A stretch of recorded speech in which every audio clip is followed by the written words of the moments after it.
Dear students, आप सभी लोग लॉकडाउन के दौरान आप घर पे जो भी मैटर दिया गया है उसका आप अध्ययन कर रहे होंगे। और आज अपन पढ़ेंगे कृत्रिम कायिक प्रवर्धन। इससे पहले अपन ने प्राकृतिक कायिक प्रवर्धन के बारे में पढ़ा था, अनिषेधीयता के बारे में पढ़ा था। आज अपना टॉपिक रहेगा कृत्रिम कायिक प्रवर्धन। सबसे पहले अपन ये जानेंगे कि कृत्रिम कायिक प्रवर्धन क्या होता है। मानव द्वारा कृत्रिम विधि से कायिक प्रवर्धन करना कृत्रिम कायिक प्रवर्धन कहलाता है। मानव द्वारा कृत्रिम विधि से कायिक प्रवर्धन करना पादपों में क्या कहलाता है? कृत्रिम कायिक प्रवर्धन। इसमें होता क्या है कि इच्छित गुणों को, जो गुण डिजायर कैरेक्टर्स को एक ही प्लांट में अपन ला सकते हैं, इसे अपन कहते हैं कृत्रिम कायिक प्रवर्धन।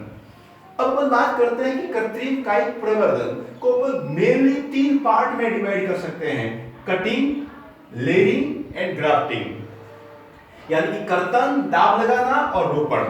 सबसे पहले अपन देखते हैं कर्तन यानी कि कटिंग। कर्तन को वापस 2 पार्ट में डिवाइड किया गया है। एक तो है स्तंभ कर्तन, दूसरा है मूल कर्तन।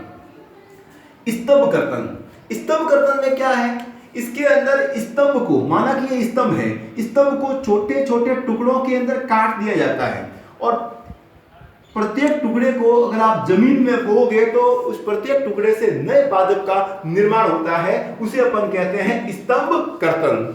इसके एग्जाम्पल क्या है? अंगूर है, बोगेनविलिया है, गुलाब है, गन्ना है, ये इसके एग्जाम्पल है स्तंभ कर्तन के।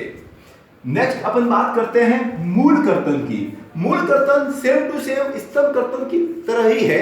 फर्क केवल इतना है कि अगर कोई जड़ है, जड़ को अगर आप छोटे छोटे टुकड़ों के अंदर काट दें और उस कटे हुए जड़ के कटे हुए टुकड़ों को भूमि में ऊर्ध्व स्थिति में आप बो दें, ऊर्ध्व स्थिति के अंदर बो दें, तो प्रत्येक कटे हुए जड़ के टुकड़े से नए पादप का निर्माण हो जाता है। इसे अपन क्या कहते हैं? मूल कर्तन। इसके भी एग्जाम्पल क्या है? नींबू, इमली, सेब, अमरूद, ये इसके एग्जाम्पल है। आपको ये एग्जाम्पल अच्छी तरह से याद होने चाहिए। नेक्स्ट विधि है दाब लगाना, जिसे अपन कहते हैं लेयरिंग। मोस्ट इंपोर्टेंट है, एग्जाम में इसका सवाल भी पूछते हैं। दाब लगाना में क्या करते हैं? पादप होता है, पादप की किसी शाखा को क्या करते हैं? अपन जमीन के अंदर बो देते हैं। यानी कि पादप की शाखा को बिना कट किए जमीन के अंदर बोते हैं और उससे वापस नए पादप का निर्माण करते हैं। तो इसे अपन क्या कहते हैं? दाब लगाना। इसको अपन 2 पार्ट में डिवाइड किया गया है। एक तो है टीला दाब विधि और दूसरी है वायु दाब विधि। सबसे पहले अपन देखते हैं टीला दाब विधि। यह विधि उन पादपों के अंदर काम में आती है जिनकी शाखाएं लंबी होती है। इसका मैंने डायग्राम यहां पर बना दिया है। ये डायग्राम टीला दाब विधि। इसके अंदर क्या होता है कि पादप की लंबी शाखाएं होती है। उन लंबी शाखाओं में से किसी लंबी शाखा को क्या करते हैं? अपन जमीन में बो देते हैं। यह ध्यान रहे कि उस जो शाखा अपन जमीन के अंदर बोई है उसके अंदर 2 या 3 पर्व संधियां जमीन के अंदर जानी चाहिए और दूसरे भाग पर क्या होनी चाहिए? पत्तियां। कुछ समय बाद देखेंगे कि जो आपने भाग जमीन के अंदर बोया है उस बोए हुए भाग से, इन पर्व संधियों से अब स्थानिक जड़ों का निर्माण होता है। फिर इसको अपन मुख्य पादप से क्या कर लेते हैं? अलग कर लेते हैं और इस प्रकार एक ये नया पादप बन जाता है। जैसा कि आपको डायग्राम में दिख रहा होगा, एक पादप ये, दूसरा पादप ये। नेक्स्ट, अब दूसरी विधि है वायु दाब विधि। हाँ, इसका भी एग्जांपल आप देखिए, टीला दाब विधि के चमेली है, मोगरा है, स्ट्रॉबेरी है, बोगेनविलिया है, ये इसके एग्जांपल है टीला दाब विधि के। नेक्स्ट है वायु दाब विधि। वायु दाब विधि में क्या होता है? यह बड़े मोटी शाखाओं वाले पादपों के अंदर खासकर उपयोगी है। इसके अंदर एक पादप होता है, पादप की एक शाखा की छाल को अपन क्या कर लेते हैं? यहां से कुचरते हैं। कुचरने के बाद इस खुरची हुई, यहां से जो अपन ने हटाई है ये छाल को, हटाई हुई छाल के ऊपर अपन गीली रुई बांध लेते हैं या फिर मॉस बांध लेते हैं। उसको बाद जो जहां पर अपन ने गीली रुई या मॉस बांधा है, इस भाग को अपन कहते हैं गुट्टी। क्या कहते हैं, गुट्टी। इसके जस्ट ऊपर वाली शाखा पर अपन एक पानी से भरा हुआ मटका बांध लेते हैं और उसके नीचे, मटके के नीचे छेद कर लेते हैं, इसके अंदर डोरी होती है, जिससे लगातार पानी उसके ऊपर, गुट्टी के ऊपर गिरता रहता है। कुछ समय बाद या कुछ दिनों के बाद हम देखते हैं कि इन जो गुट्टी से शाखाओं का, अपस्थानिक शाखाओं का निर्माण हो जाता है और फिर इस शाखा को अलग करके जमीन के अंदर रोप दिया जाता है और नए पादप का निर्माण होता है। समझ में आपको आ रहा होगा, मुझे ऐसा लगता है। नेक्स्ट, लास्ट है रोपण, ग्राफ्टिंग।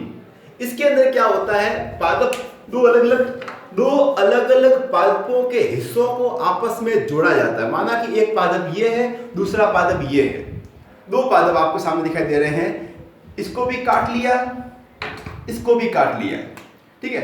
अब ये वाला भाग इसके ऊपर लगा दिया, तो दो अलग अलग पादप के हिस्सों को आपस में जोड़ दिया जाता है, जिसमें दोनों पादप के हिस्से समजात होकर एक नए पादप का निर्माण करते हैं या नए गुणों वाले पादप का निर्माण करते हैं। इसे अपन कहते हैं रोपण। इसमें दोनों के कैम्बियम यानी कि एधा आपस में मिल जाते हैं, सहवन ऊतक इसका और इसका, दोनों का सहवन ऊतक आपस में मिल जाता है और एक नए गुणों वाले पादप का निर्माण होता है। इसको मुख्य रूप से 4 पार्ट में डिवाइड किया गया है। सबसे पहला है जीवारोपण, दूसरा है फच्चर रोपण, तीसरा है किरीट रोपण, चौथा है कलिका रोपण। सबसे पहले अपन देख रहे हैं, इसके भी रोपण के भी एग्जाम्पल है, आम है, गुलाब, सेब, नींबू, ये रोपण के एग्जाम्पल है। सबसे पहले अपन देखते हैं अपन जीवारोपण। जीवारोपण में क्या होता है, इसके डायग्राम भी मैंने अलग से बनाए हैं ताकि आपको आसानी से समझ में आ सके। जीवारोपण में क्या होता है, इसके अंदर पादप के 2 पार्ट किए हैं। जो मुख्य पादप है उस वाले भाग को कहते हैं स्कंद,